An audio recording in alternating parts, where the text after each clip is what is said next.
Well, hello everybody. My name is Jared Wright, and I am here to teach you how to use the Casio Natural Display Calculator. That's right, this is going to be a very brief tutorial on some of the basic features that you're going to find on the Casio Natural Display Calculator, specifically pertaining to how to do operations with fractions, everyone's favorite type of number. Alright, so go ahead, let's get started. So the first thing I want to tell you once you've turned on your Casio, and this is going to be for people who just open the calculator out of the box, you're going to notice when you touch this lovely button right over here, this is the fraction button. When you press that button, you're going to get this weird, funny looking L-shaped thing. That is technically your fraction button. So for example, if I were going to do an operation like 6 divided by 9, and I press enter, I see 2, weird L thing, 3. Yeah, that just simplified your fraction. Not okay. Okay, I don't know about you guys, but that's just as bad as having a little slash is what we don't want. Boo. Okay, so what we're going to do is we are going to press the shift button up here to the left, and then we're going to press this mode setup button, bam, right there, and you're going to see MTH IO, and then you're going to see line IO. Okay, you're on line IO right now. We don't want that. We want MTH, which is math. Press that button. Now we have another option. We have math O and line O. We want the number 1. So now after we press that and then we go over to the fraction button, voila, the golden fraction button thing. This is what you want your fraction to look like. And the reason for this is because this is what your fractions look like on your paper, or at least they should. That's what we're looking for. That's what we want. So let's get started. So we'll first start out with simplifying fractions. So say you get an answer, you're not quite sure if the numerator and denominator have a common factor, you don't know if they simplify, you don't know if you can reduce it. Let's find out. Let's take one like 6/12. Okay, so what we can do is we'll press the fraction button, we'll put in a 6, we'll put in a 12, and we'll just press enter. Oh my gosh, 1/2. Just like that. Easy peasy. Let's do another one. Let's do 9/6. Okay, we pressed the 9, and oh no, I forgot to press the fraction button.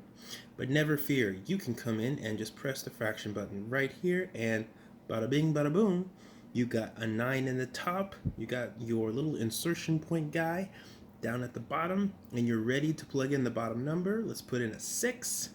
And 1, 2, 3, we have 3 halves as our reduced fraction. So that's exactly what you're looking for when you want to simplify any type of a fraction using this calculator. So moving on, let's go ahead and go to subtracting. Let's go to subtracting fractions. Okay, so if I want to come in here and let's say I want to type in a 5/3, and let's subtract it using the subtraction button. I'll get to why I'm pointing that out in a minute. And then I will make another fraction, let's say 7/8. Just like that, just a random fraction, press enter. Voila, they give you your answer as a nice cute little fraction already simplified. You don't have to replug this into the calculator and say, well, does this simplify? They've already done the hard work for you. That's the whole idea of a calculator, at least a calculator that works in a natural display. So what I always tell students and anyone that I'm teaching, when you plug something into the calculator, especially this one, make sure what you see on the calculator screen is exactly what you see on the paper. That is the idea, that is the goal, hands down. The two should match. Alright, so one thing I want to point out at this point is you have this wonderful little circle here. These is your arrow pads. You're not going to use this like a Game Boy, but it will do some cool things.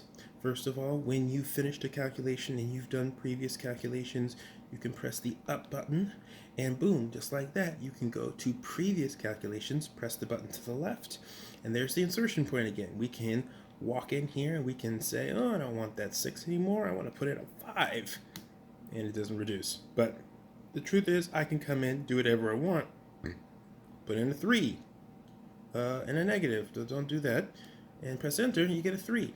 So you can modify past calculations and get a new answer. That can be helpful for the future.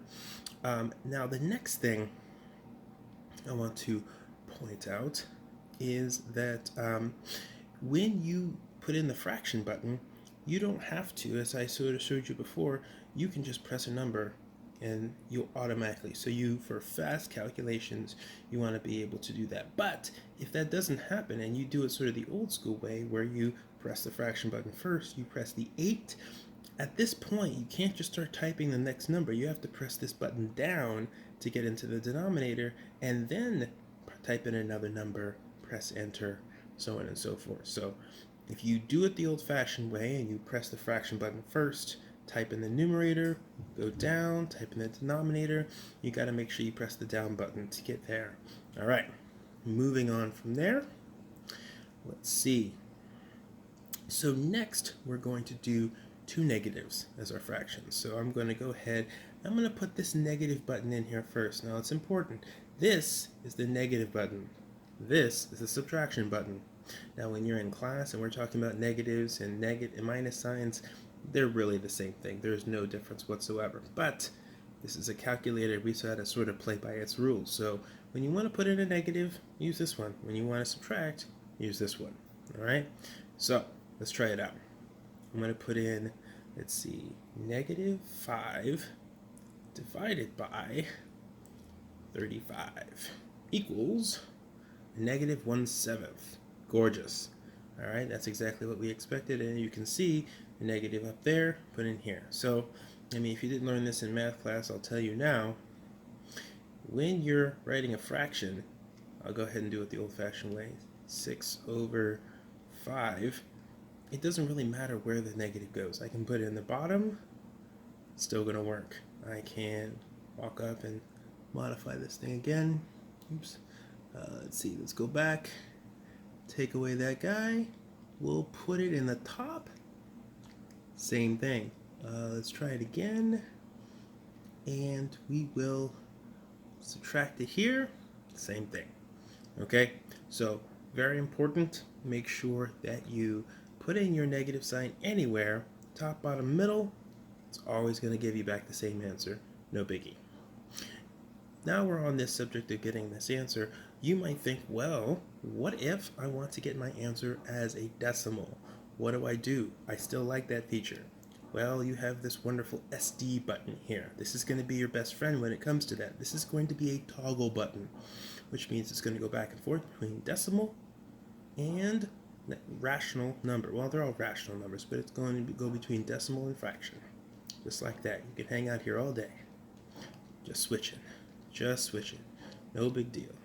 All right, let's go with something a little bit more interesting. Let's do, I got one. Let's do 3 divided by 7. That's a lovely fraction there. Oh, just 3/7. But what happens when we press the SD button? That's a gorgeous fraction right there.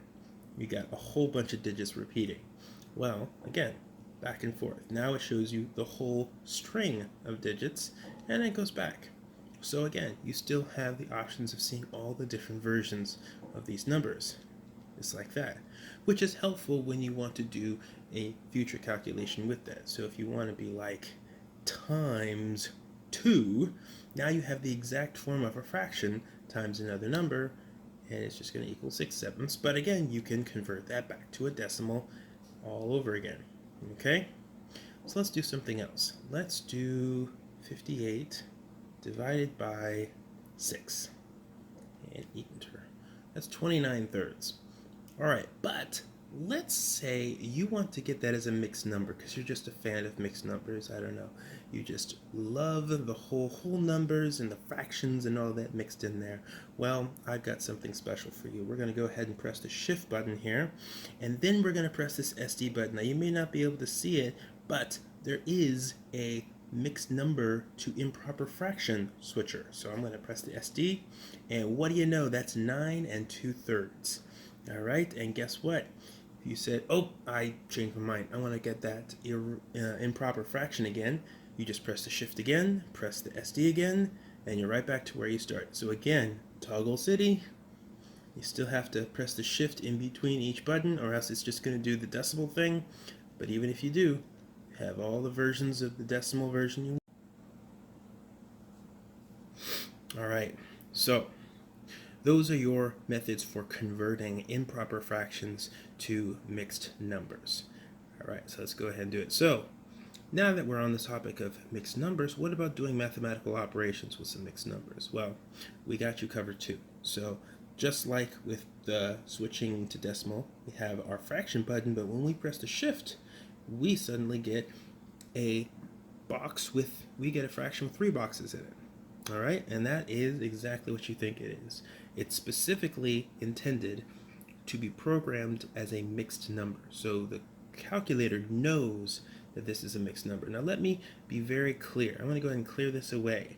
Now if you do something like this, write a 6, and then you put the fraction button in there, well, let me actually change that, because again, it's automatically going to bump that 6 up into the numerator. So let's say we press this insertion port, and then we bring this 3 in there, and then we come by and we do a 2 here. This kind of looks the same. We have the big number in front, we got the 6 on top, 2 on bottom. What do we get as our answer? We get a 9.